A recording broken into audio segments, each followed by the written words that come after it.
Welcome back to the Fixed Ops Roundtable, and it's a great pleasure to have with us today the RepairPal panel, and our topic is improving service advisor happiness. I want to welcome Art Shaw, the CEO of RepairPal.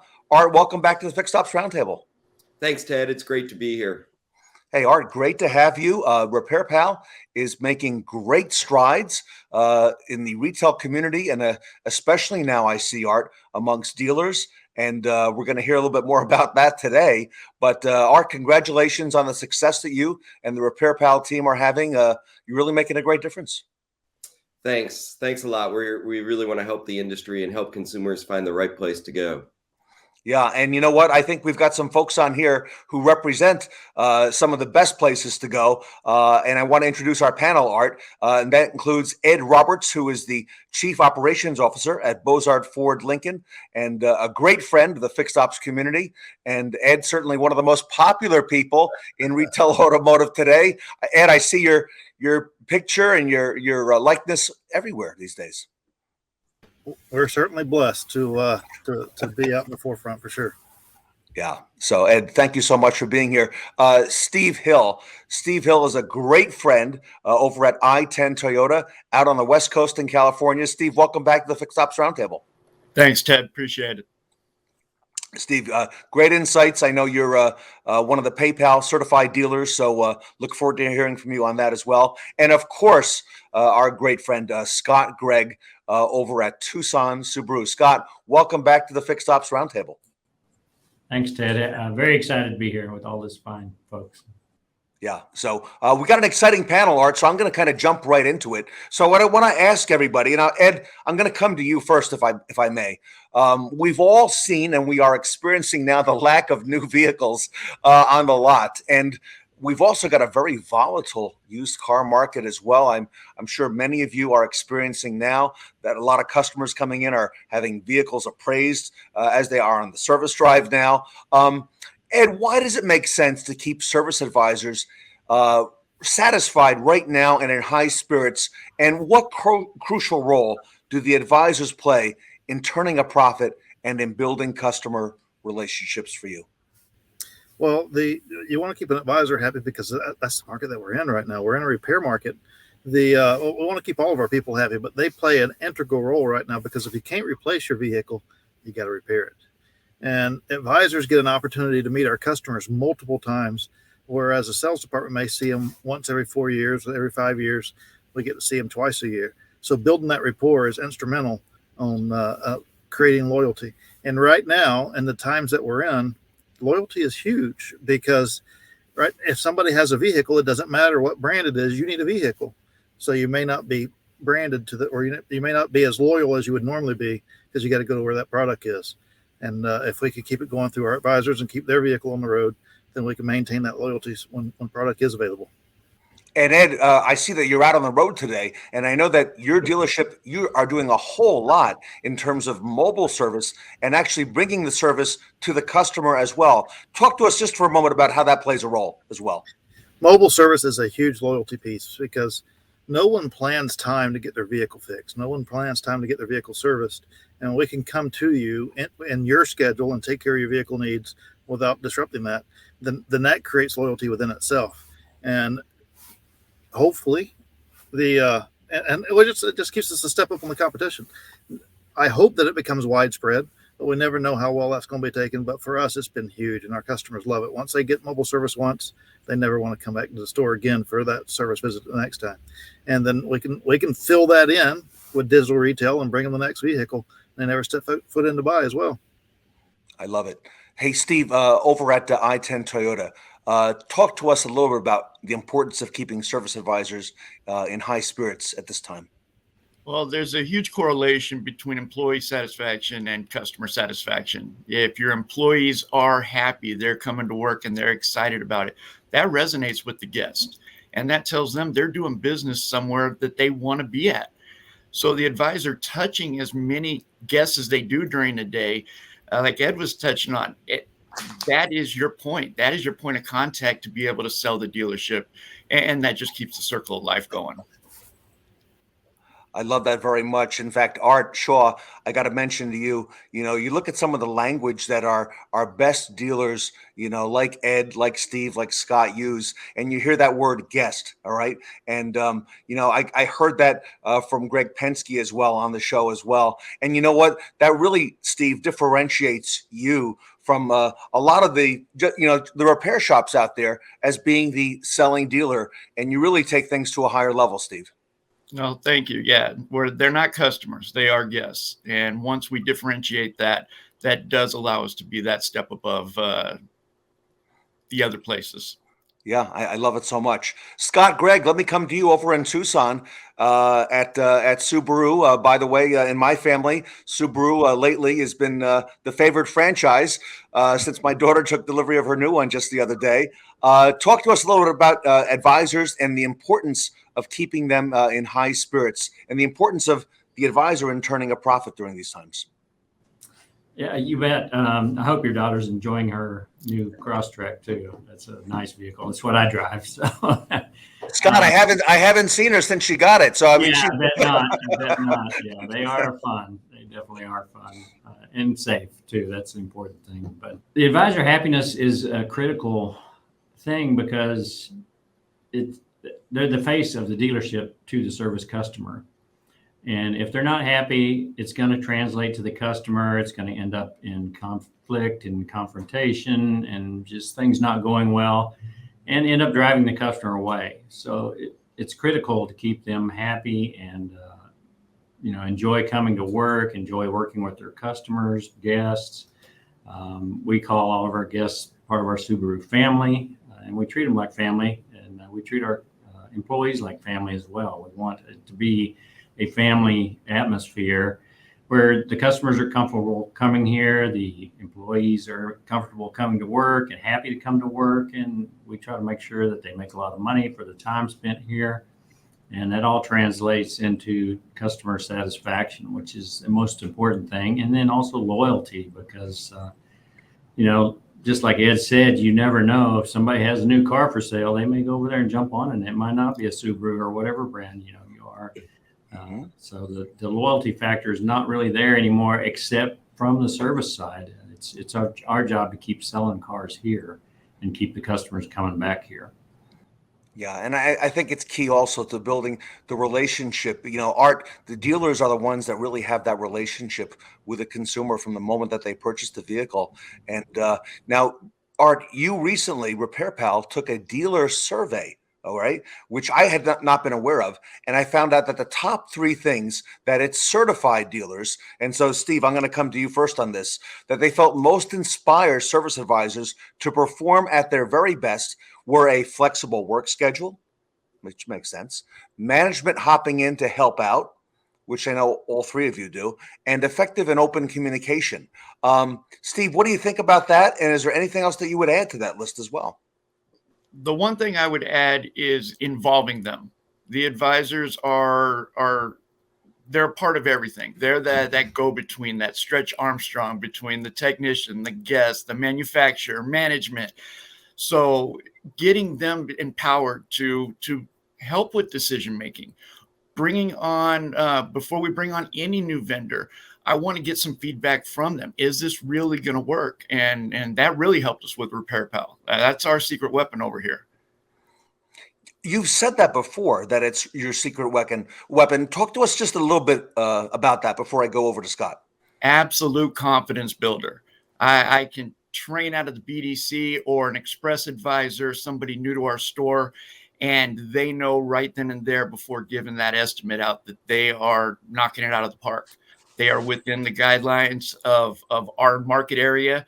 And, it has just been fantastic. You take somebody that doesn't have any confidence, very little confidence, and you start showing them time and time again that RepairPal is showing we're right there in the market. We are competitive.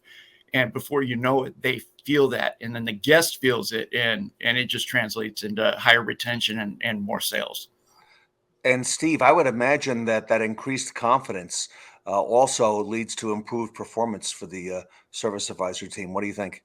Absolutely. And the technicians love them for it. And Steve, your dealership, how many advisors are at your store? We have 10. Wow. So that's a really good volume store, and you guys do a great job. Scott, let me come over to you. Um, what do you feel in terms of improving service advisor performance? Anything else that you'd want to add in terms of what you do or your team does?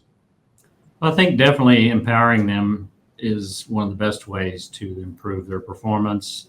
I tell my people all the time that just take care of the guest. I don't care what it is. We can talk about it afterwards, but just take care of the guest in the moment. If you're not comfortable doing that, come get me by all means, and I'll jump in there 100% and we'll work on it together. But I always involve them in that decision as well, because they need to be a part of it. They need to be empowered and feel like they are making the decisions. They need to let the guests know that they're making the decisions for them and taking care of them. And that leads to happiness from the customer, happiness from the guests, and just loyalty in the long term. You know what I like, Scott, about the Fixed Ops Roundtable dealers and the key managers that come on is that you are among the very best retailers, and people really look to hear some of the things that you're doing that others may not be doing, and the things they would like to do. Now, Ed, I know you've got also a very large shop there on the East Coast, and when it comes to things like flexible work schedule, I imagine I could talk to folks like Crystal and find a whole lot more out. But tell us a little bit about what you're doing there, and as well as management hopping in to help out and open and effective communication at your store. Well, flexible work schedule is important. We look at it, we say it from that standpoint, but what it really means is work-life balance. And we get up and go to work to be able to have a life outside of here. And if we can't have that life outside of here, if work owns us, then what do we do this for? So one of the things that we do to combat that is we work as teams. And so that team has different staggered shifts. And if someone needs to cover for somebody, they can, but somebody comes in early, somebody comes in late. So nobody's working bell to bell. And that's one of the things that advisors has commonly been known for, is the long hours, because they have to work bell to bell. Well, we kind of ease that pain by spreading that. And then one of the other things you talked about was open channels of communication. Advisors get beat on a lot. They get beat on by our customers. They get beat on sometimes by service management because they don't go see them until it's time to zap them because they did something wrong. And technicians want to know why they didn't flag this or why they cut them short on that. And so they're getting hit on from every angle, and it's up to us to keep those channels of communications open and let them know what's expected of them. Maybe do some goal setting with them so they know what they're chasing after, rather than just let them sit out there and survive the day and hope that nobody comes over and rips their head off. So it's really being connected with them, setting an expectation, measuring that expectation, and helping them get there. And we are all a team. If there's a core team, but as a group, we're all a team. So when we need to hop in, we help each other. And we have 24 advisors, and I haven't had one quit on me, thankfully, in quite some time. We lost one a little over a year ago to cancer. But when they live in that environment, they don't want to leave. And Ed, you've come up through the business. You're now the COO of Bozard Ford Lincoln, and congratulations on that. But you were the fixed ops director. And I know in looking at a lot of the videos that I've seen when we did the tour a couple times at your new location, that we see you hopping in, and you are right there alongside the advisors. You're out communicating with the technicians. Talk to us for a moment about the importance of doing things like that, even in your role today, although I know there's probably someone else in that fixed ops director role, but tell us the importance of that. Well, one of the things that I don't want to do for myself is I don't want to be sitting out there and only show up when something's wrong. I want to be part of the team, and I want people to be connected, and I want to get out and go know them so we can see that each other of us are real, and each one of us has different struggles with different things, and we have different opportunities with different things. And when we connect with each other and get involved and help each other out, then we learn what really motivates somebody, what really drives someone. But more so than anything, it allows them to see that you're one of them. You're not someone that's hidden in the office that only comes out when something's wrong. We're all in it together.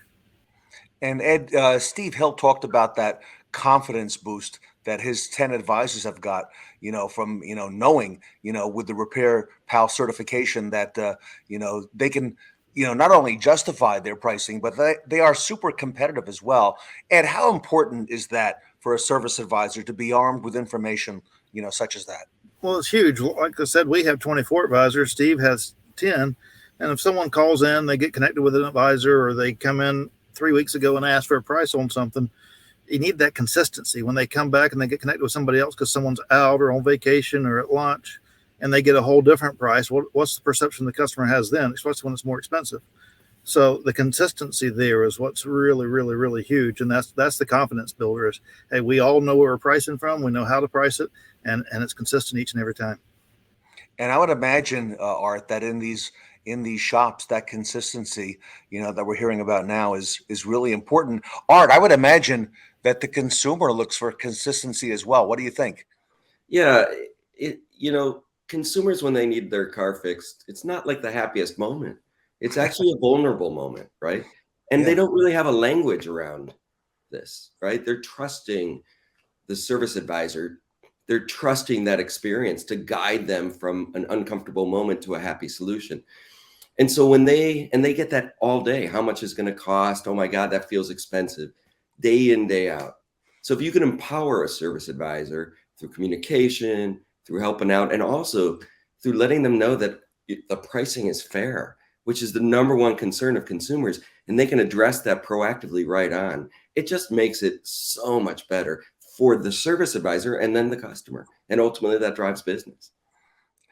Scott, I have not asked you, and I'm going to, about how many advisors at your shop, but if you would tell us that, and then tell us about the importance of consistency in what they do and how that also increases confidence for them.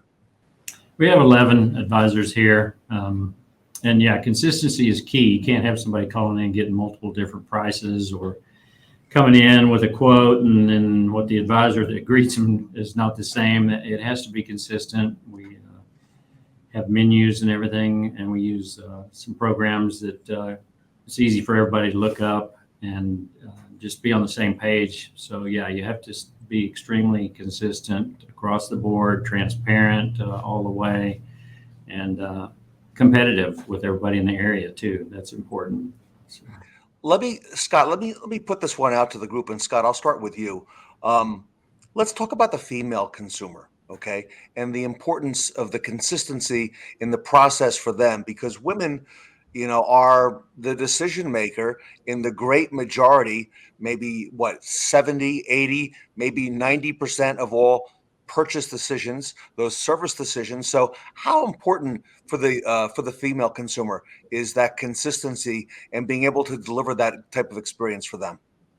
Well, that's super important for that. They're all, as Art said, they're vulnerable when they come in and, scared, I'd say to some point, some degree, maybe some aren't, but some are.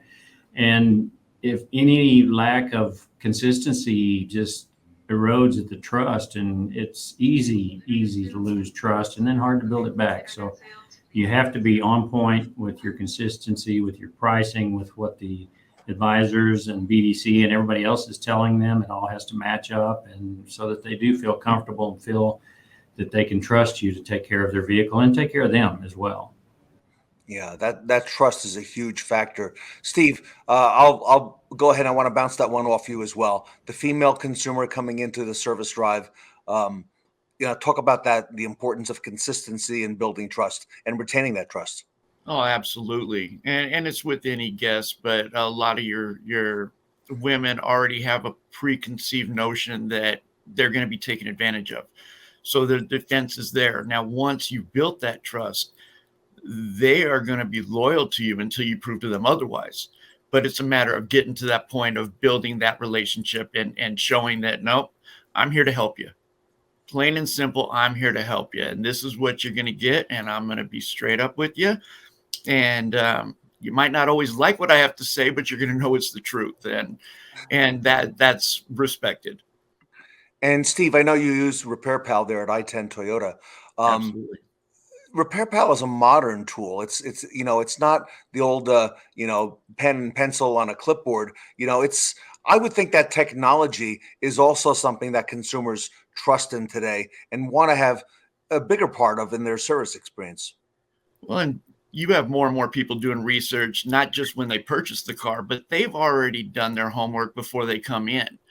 So if you veer off of the the set menu price or how long it's going to be. No, the consumer has all the information. The internet has made that available. So you really have to go with, as the advisor, and have that additional pressure of making sure that you are consistent each and every time. And that goes back to what this is all about. We're making sure that the advisor, who is the face of the dealership, especially on the fixed ops end, but that they are happy, that they have the information, that they have been retained, because you just can't put a price on that. Yeah, and you know what? The title of this panel is improving the happiness of service advisors, and I would think, Ed, that when my service advisors are happy, that's going to be really a good thing for my consumer and for business as well. Absolutely. Art's talked about vulnerable, and we talk about vulnerability at our store a lot. When a customer's car is getting repaired, when you're maintaining it, that's one thing. You got to maintain all cars, but when it breaks, that's the low point of the ownership experience of that vehicle.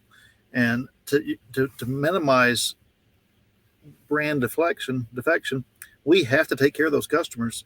And the way we do that is to be consistent and sing the same message. And all the tools that can help us do that also creates efficiency. And when we create those efficiencies, it ties in together. And that's and then culture added in on top of that. That's what creates the advisor ESI, to where it can translate into CSI, like Steve said. Because without a happy advisor, they'll never make a happy customer. And so it carries over. Now, not always does a happy advisor make a happy customer, because sometimes there's obstacles that we got to overcome, and that's part of the business. But it's our opportunity when they're at the low point of the ownership experience to make it one that's memorable, so they'll come back to you the next time. Yeah, Art, you've brought together some of the three best people in our industry, and Ed Roberts and Scott Gregg and Steve Hill. Art, talk to me a little bit about the tools that RepairPal provides for service advisors at dealerships today. Yeah, thanks. Look, you can tell the care and dedication of these leaders, but when a consumer comes in, they don't know the Stephen Hill, right? They don't know who to trust, because pretty much everyone presents a similar face. Trust us. And so what RepairPal does is it provides third-party validation. We've been doing service price estimation at MSRP for OEM parts, at dealer labor rates, because we believe in high quality at fair prices. And so when a service advisor knows that the dealer is RepairPal certified, they can speak with confidence to a consumer. I know you're hearing this from everyone, but look, third-party validation that we're taking care of you, which inspires the service advisor, because everyone wants to do well.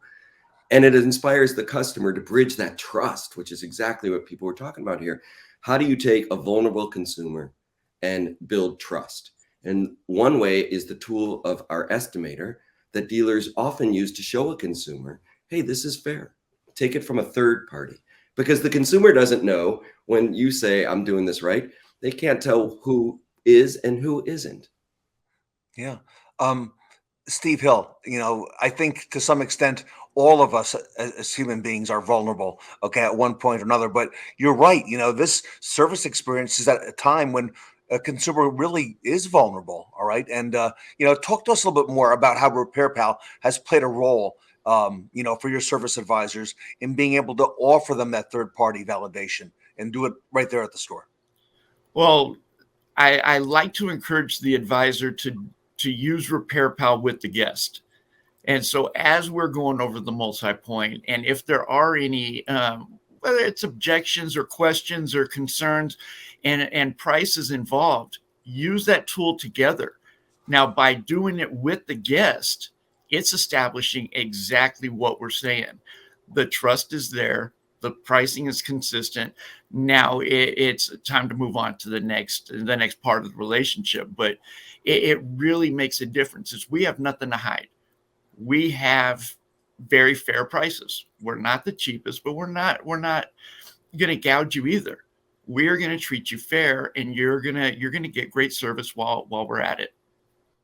And Steve, something I've heard Ed Roberts say for a long time, especially on the Fixed Ops Roundtable, is the importance of trust. And Scott, you just talked about the importance of trust and how trust is typically earned over time, but it could be lost very quickly as well, right?